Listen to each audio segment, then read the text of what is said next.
Hi guys! Welcome back to Storytime Read Out Loud for you. Today's story is going to be from our Stitch Advent Calendar, Day 2. Let's get started. Alright, you guys see Day 2? Yeah, it's right there. Let's see our story for today. Today's story is Disney Lilo and Stitch Part 2.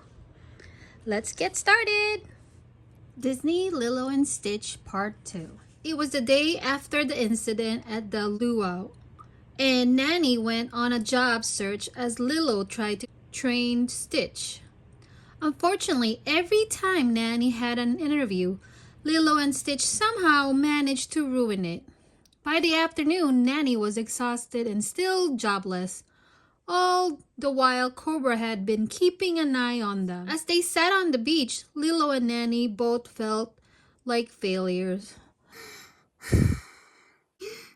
Just then, David walked over to them. "We've been having a bad day," said Lilo. "I know there's no better cure for a sour face than a couple of boards and some choice waves," David said. "I think that's a great idea," Nanny said, and soon the family was surfing. Stitch rode a wave with Lilo and Nanny, but then Jumba appeared. He dragged Stitch underwater. Stitch pulled Lilo down with him. Nanny saved Lilo but left Stitch behind. Lilo protested, so David dove down and rescued him. When they got to shore, Cobra was waiting for them. He felt Nanny couldn't handle the responsibility of parenting her little sister. He'd return the next day to take Lilo away. Nanny and Lilo left the beach and headed back home. There was a lot they needed to talk about. But wait! As the sun went down, Nanny tried to explain what would happen the next day. She held Lilo close and sang Hawaiian song of goodbye. Nanny pulled a flower from her own hair and then one from Lilo's, releasing the two flowers into the night wind. Stitch watched from the deck nearby. He'd never seen anything so beautiful. Later that night, Lilo showed Stitch a picture of her family. Before the car crash that took her parents away, she tried to ask Stitch about his parents, but he started crawling out of her window. "Ohana means family," Lilo explained. "Family means nobody gets left behind. But if you want to leave, you can. I'll remember you. Though I remember everyone that leaves." Stitch did leave and walk into the woods. "I'm lost," Stitch whispered, hoping for a family to rescue him. Not far away, Jumba and Pleakley got a call from the Grand Councilwoman, Captain Gantu, whose starship Stitch escaped from, was being sent to finish the job. "Oh, have you done the job?" But not yet." The next morning, Lilo told Nanny that Stitch had left.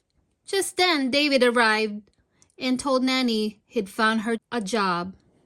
Nanny told Lilo to stay in the house until she got back.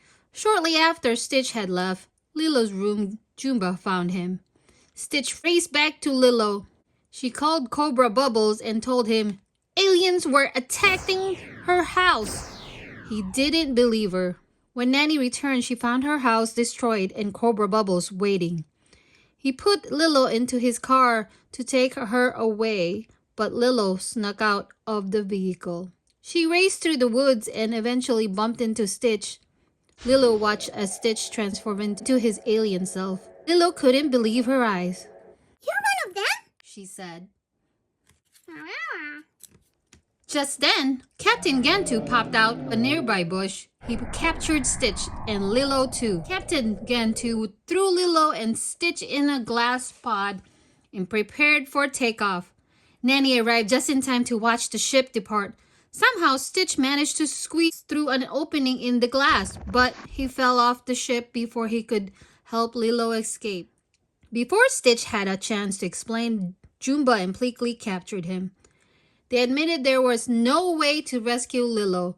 The aliens tried to get Nanny to look on the bright side, but she was devastated. Stitch walked over to her. Ohana.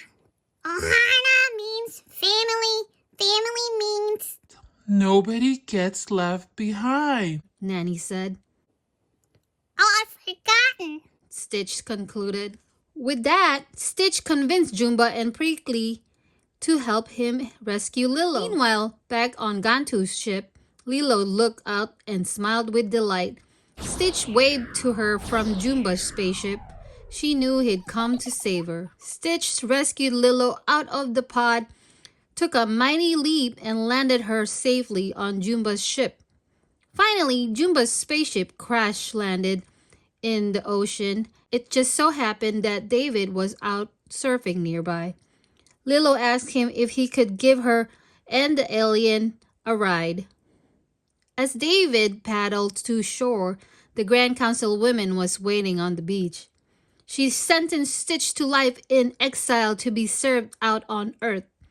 And since Lilo and Nanny were Stitch's official caretaker, their family was under the protection of the Galactic Federation. Lilo, Nanny, and Stitch were able to stay together as a family, and they had picked up a few new members along the way. It wasn't a typical family. It was little and broken, but it was still good.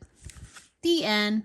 If you guys like this video, please give it a like and subscribe, and see you tomorrow for day 3. Thanks for watching, and bye! See you on the next story.